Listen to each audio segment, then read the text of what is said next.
Donc dans ce nouveau titre, Impérissable vitalité d'Israël, eh bien, ici, nous rappelle ici le Rav Bochko que malgré son état d'abaissement, le peuple d'Israël prouve que sa vitalité dépasse de loin celle des autres peuples. Imaginez tout ce que le peuple d'Israël a connu dans son histoire.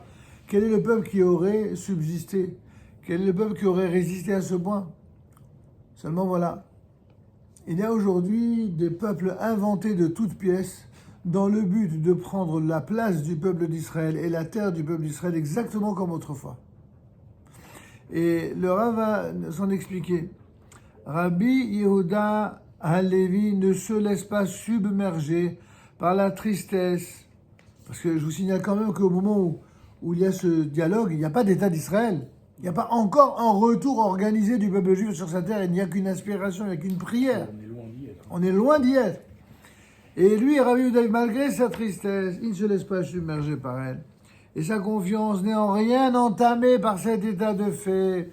Et il trouve au contraire, dans sa grandeur d'âme et dans la vision de l'avenir qui l'anime, les paroles de réconfort et de consolation propres à insuffler l'espérance au cœur des Juifs vivant ces dures années d'exil. On est en plein dans la noirceur du Moyen-Âge. Exactement. Alors c'est pour ça que je trouve que c'est extraordinaire d'étudier ça, lorsque certains Juifs raisonnent aujourd'hui d'une manière aussi noire, mais avec moins de lumière pour éclairer leur réflexion. Peut-être qu'ils devraient étudier le Kuzari, ça leur donnerait un peu plus de lumière. En tout cas, c'est ce que nous faisons.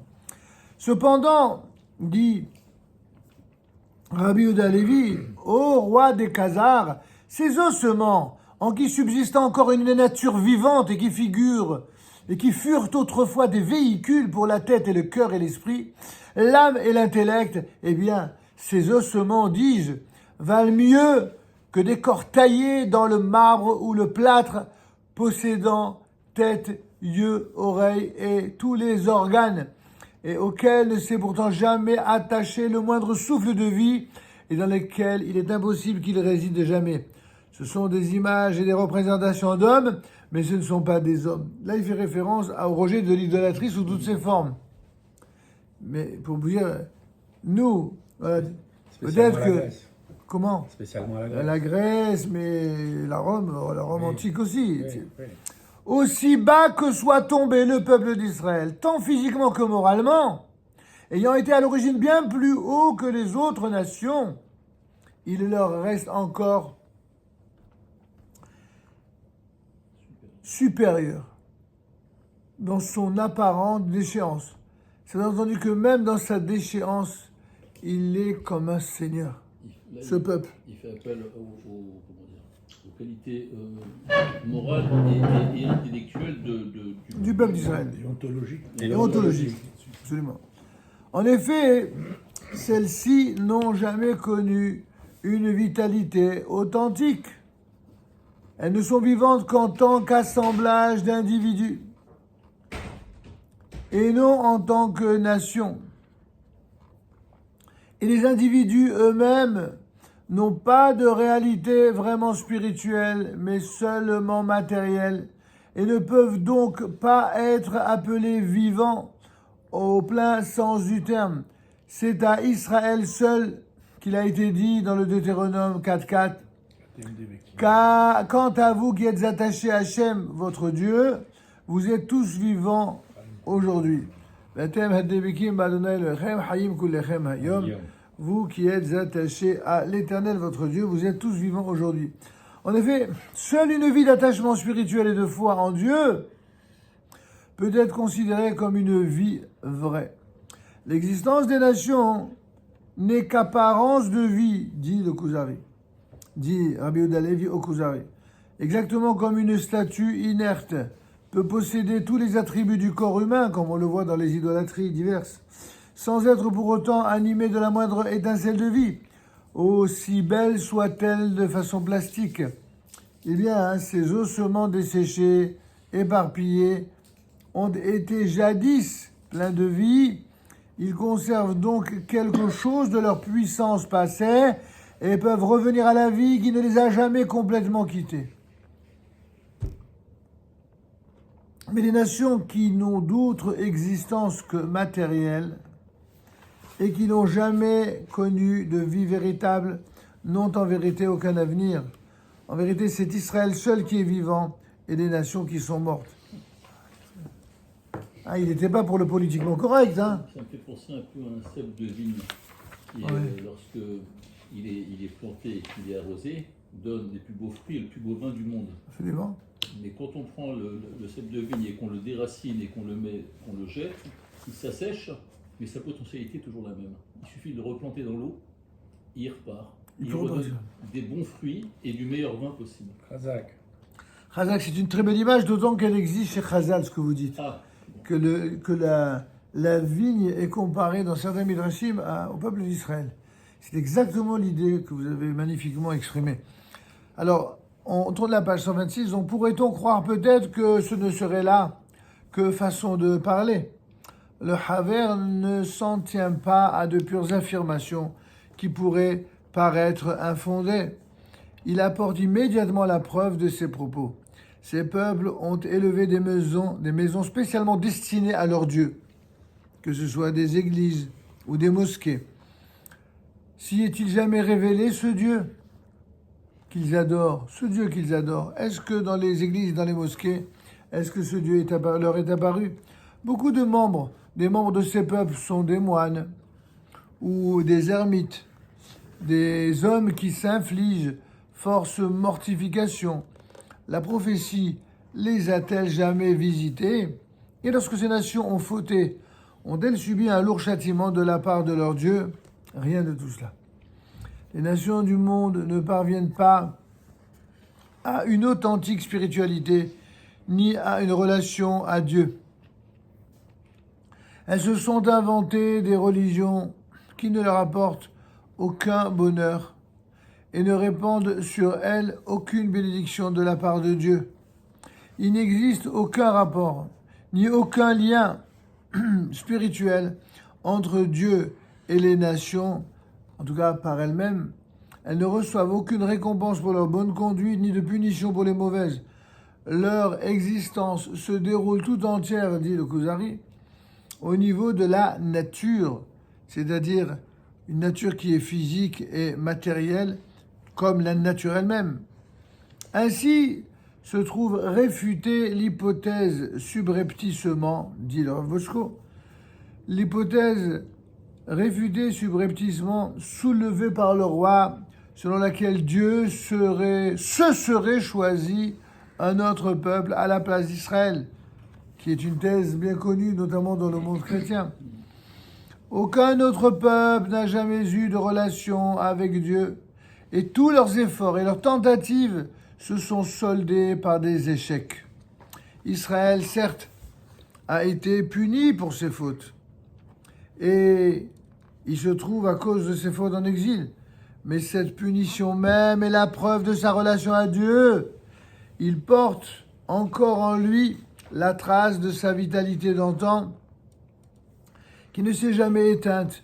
Il est malade, certes, mais nous savons qu'il guérira et il retrouvera toute sa vigueur de jadis.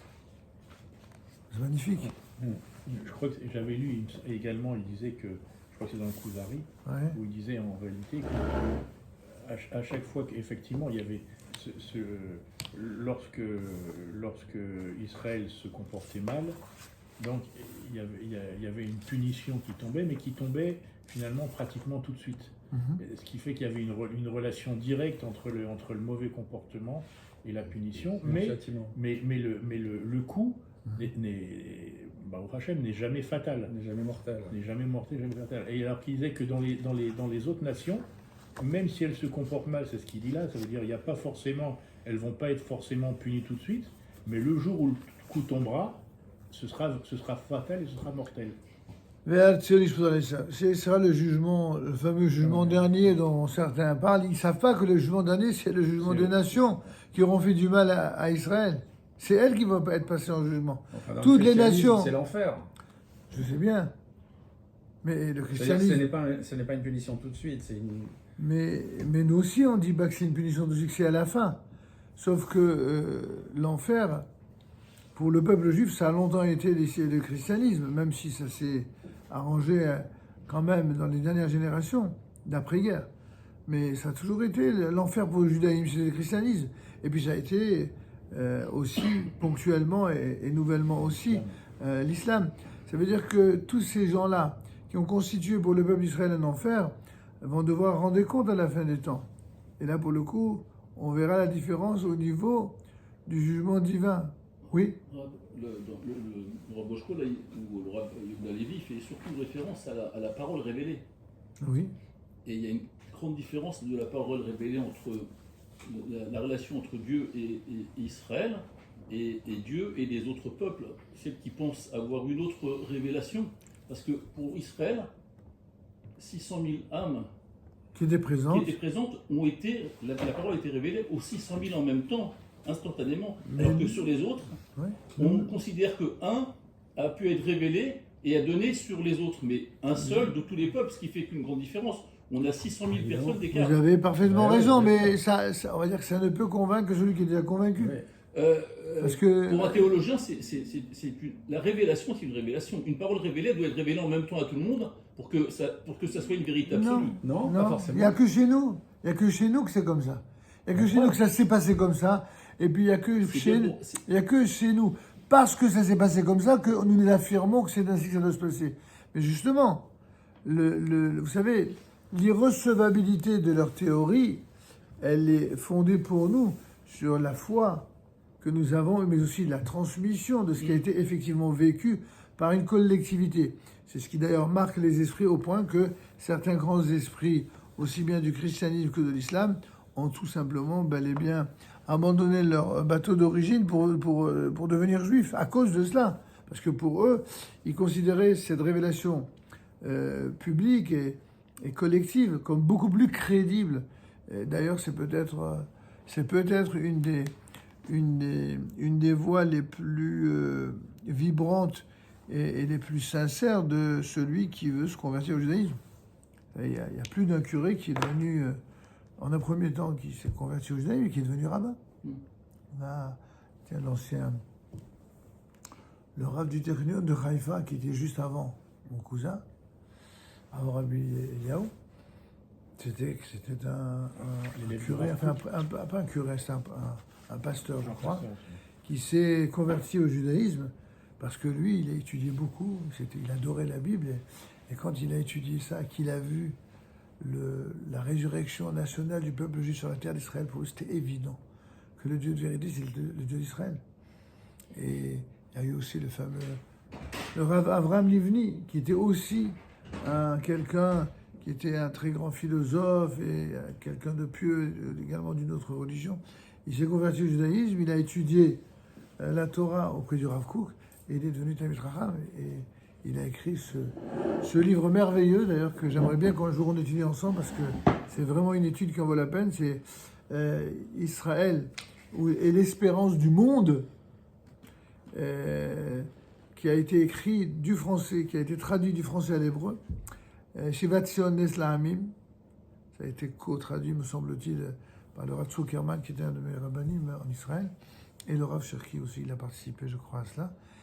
Shivat Sion Nes La'amim, c'est un livre aussi extraordinaire et merveilleux en français qu'en hébreu. C'est vraiment, il a un génie de... Bon, évidemment, c'est un élève du Rav Kook, il a appris à voir, il était très profond, et donc ça a donné une pensée originale qui vaut la peine d'être étudiée. Si Dieu nous prête longue vie, ici ou en Israël, eh bien, ça fait partie des sujets qu'on étudiera. On ajoute ou vous voulez qu'on laisse pour la semaine prochaine, comme vous voulez. Parce que là, il est long. Alors, on laissera les deux prochains paragraphes, si vous voulez, pour la prochaine séance. D'accord. Oui. Le prochain paragraphe, c'est Vivre en exil. Et deuxième vidéo qu'on fera, c'est la dimension divine, c'est conservé en exil grâce à la pratique des mitzvot. On s'en terminera en beauté avant de traiter un des plus grands chapitres de ce deuxième volume, Israël et les nations. D'accord ? Alors à la semaine prochaine, bonne soirée à tous.